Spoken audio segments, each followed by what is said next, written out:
Napakalaki ng naging development sa Gilas Pilipinas training camp sa Jeddah, hindi lang sa physical na aspeto, kundi pati na rin sa psychological na bahagi.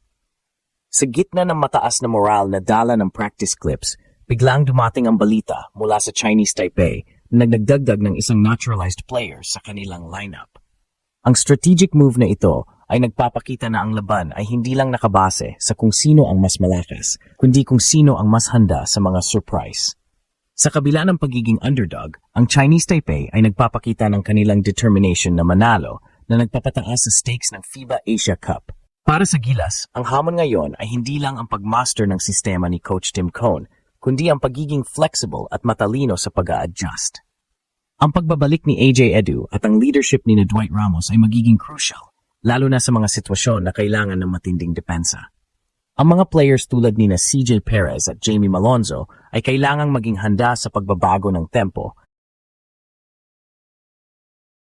At ang mga shooters tulad ni na Carl Tamayo at Calvin Oftana ay kailangang maging consistent sa kanilang tira. Ang laban na ito ay magiging isang test sa mental toughness ng Gilas.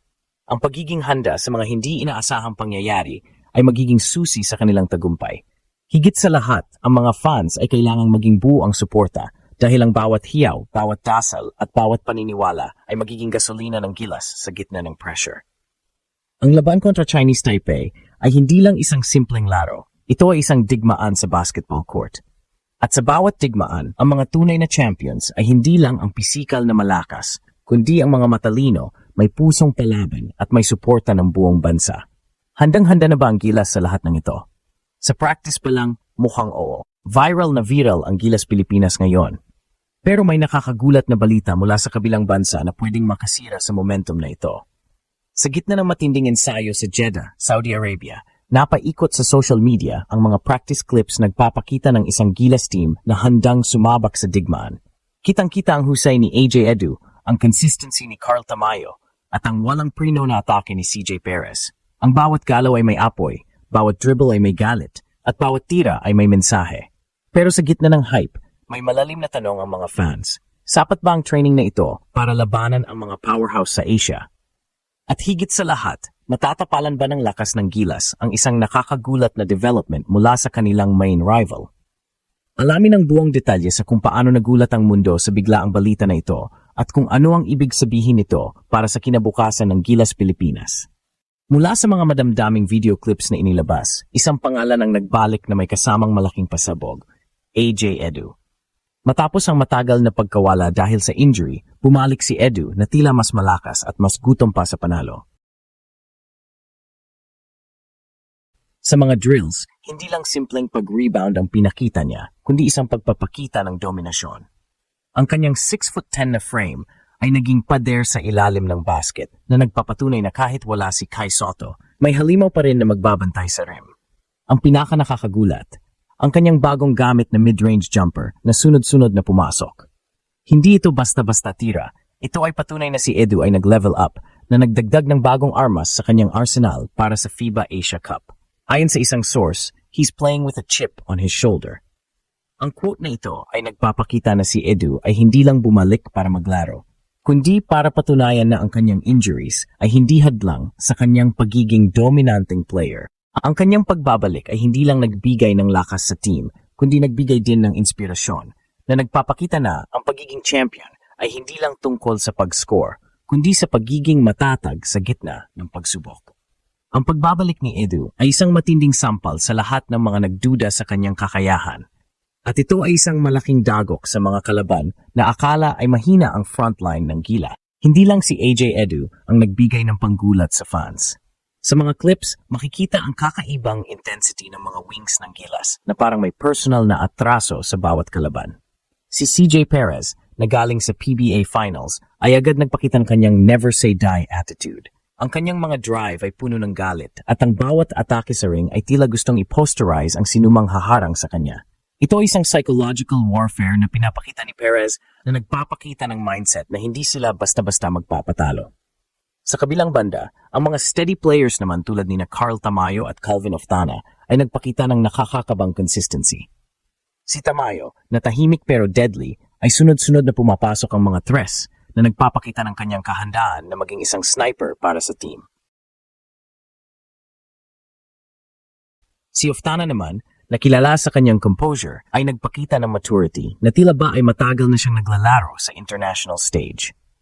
Pero ang pinaka-emosyonal na bahagi ay ang teamwork. Ang bawat pasa ay may pagmamahal at ang bawat assist ay may pagtitiwala.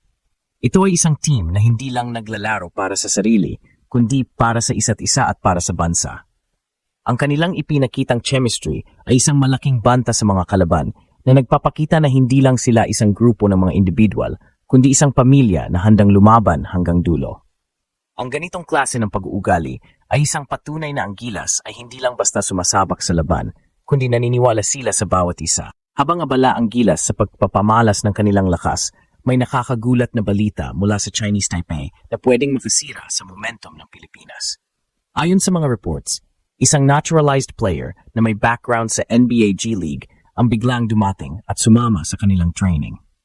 Ang development na ito ay isang malaking dagok dahil ang Gilas ay naghahanda laban sa isang team na may existing roster, hindi sa isang team na biglang nagbago. Ang surprise factor na ito ay isang psychological game na pinapairal ng Chinese Taipei na nagpapakita na handa silang gawin ang lahat para magulat ang Gilas. Sa isang source, it's a desperate move, but it might just work.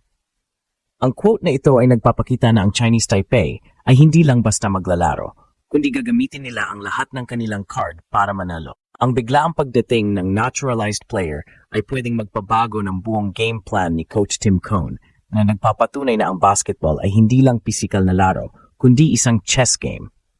Ang tanong ngayon ay, sapat ba ang preparation ng Gilas para labanan ang isang unknown factor?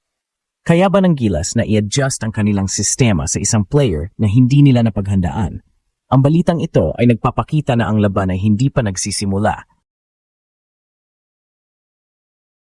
At ang Gilas ay kailangang maging handa sa lahat ng posibleng mangyari.